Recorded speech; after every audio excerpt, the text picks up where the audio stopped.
Hello everyone, OSW-Sim-Sports here. And while in modern media, pre-war Formula 1 quite often gets forgotten or at least doesn't really get mentioned at all, I think honestly that this was one of the coolest periods in motor racing ever. So today we are taking a look at the Sunbeam 9025, which was a moderately successful F1 car of that time. And while back then it wasn't really called F1 but just Grand Prix Racing. But this sport, the Grand Prix Racing, is what would eventually lead to the formation of Formula 1 that we all know and love today. Or well, love, I don't know, it's a bit boring. And now for some information on this car specifically. This car is the Sunbeam 9025 Grand Prix. It is a 2-liter, 2-seat, and it strangely enough has only 3 gears. And honestly, just looking at this car now today, to me it looks way more like an airplane than an actual car. Which, to be honest, makes sense because in the early days of motor racing there was actually a giant overlap with aeronautical engineering.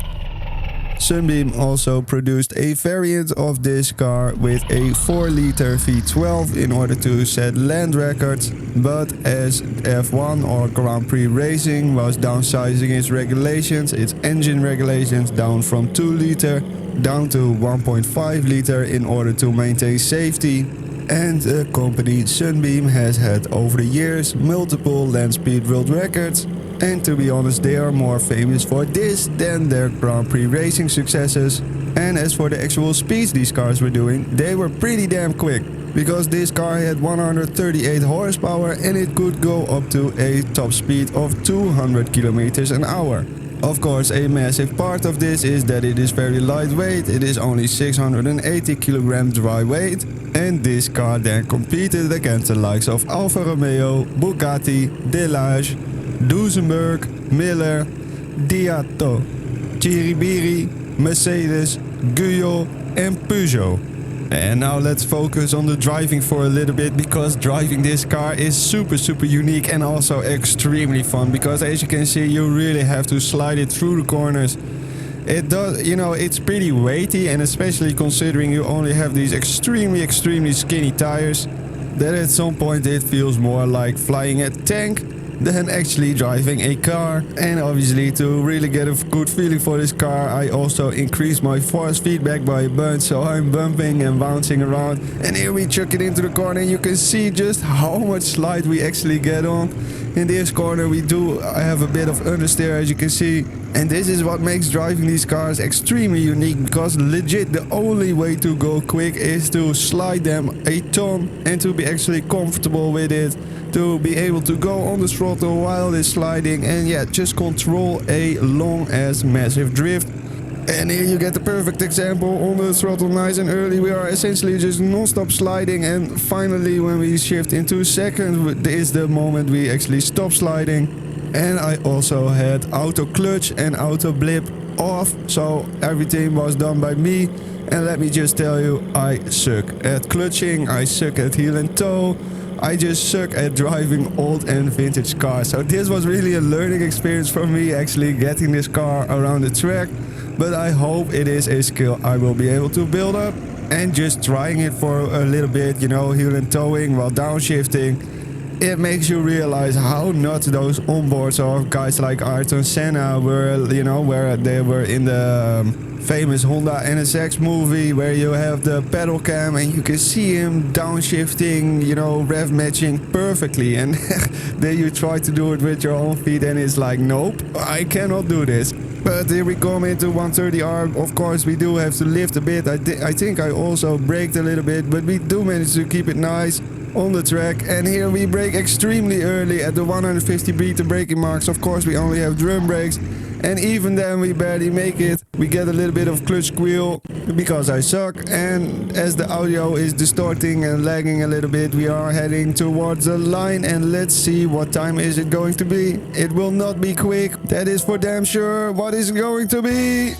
And the Sunbeam 9025 Grand Prix comes across the line with a time of 3 minutes, 2 seconds, .559. And let me just say, if you have never driven a car like this in a sim, because I'm pretty sure you cannot drive it in real life, you don't have the money for it, go and try it. It's free, it's super fun, it's really enjoyable, it's a bit slow, it's very different, but if you are bored from sim racing, this might very well be the perfect cure for you. And just seeing my dude sit here without a helmet, without seatbelts, going almost 200 kilometers an hour just puts into perspective how damn crazy these guys actually were. We might look at Max Verstappen and Lewis Hamilton like gladiators. We might look at Jackie Stewart and Jackie X like they were gladiators. But in my opinion, these pre-war guys were the real gladiators. They were absolutely crazy. Because here's the thing, and just look at the car here. To go quick, you have to slide it a ton. And just imagine doing that without any seat belts. You know, it's just crazy. Of course, I'm also driving this car at a modern FIA Grade 1 circuit, so it doesn't feel as bad, but in period itself, these guys were basically just dodging hay bales, dodging spectators, driving into a open pit lane, you know, it was crazy. And where modern Formula 1 feels oddly sanitized, you know, to the point where Max Verstappen himself is very much complaining about not being able to swear and, you know, getting fines for it, that sort of stuff. This was a real man's world.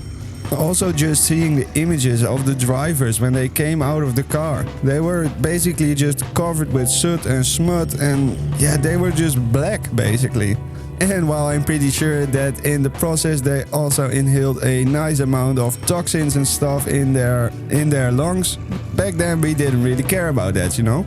If we had to put lead in the fuel in order to go a bit faster and to avoid knocking, we did so without really giving it a second thought. And it is exactly this kind of weird thinking and lack of specialization that make these cars super unique. They were all very different from one in each other. And not just in layouts, but you know, the entire philosophy of the car. Some were way heavier, some had more horsepower. And while the lap time gaps are of course way bigger than they are today, considering it was a truly open formula, there was still actually chance for smaller teams like Sunbeam to actually win a Grand Prix here and there or to score a few podiums. Now, as for the fate of the Sunbeam Motor Company, between 1905 and 1934, they were based in Wolverhampton, Staffordshire, but in 1934 they were finally acquired by a competitor, and as a result Sunbeam as a company closed down. And honestly, it's a story very similar to Duesenberg, where they were once one of the prime and the best coach manufacturers in the world, but by refusing to upgrade and revise their production processes, they became quickly uncompetitive in the market, and as a result they lost their market share and slowly went defunct. Now, if you enjoyed this look at pre-war racing, you know what to do. I have been OSW-Sim-Sports and I hope to see you in the next one. Ciao!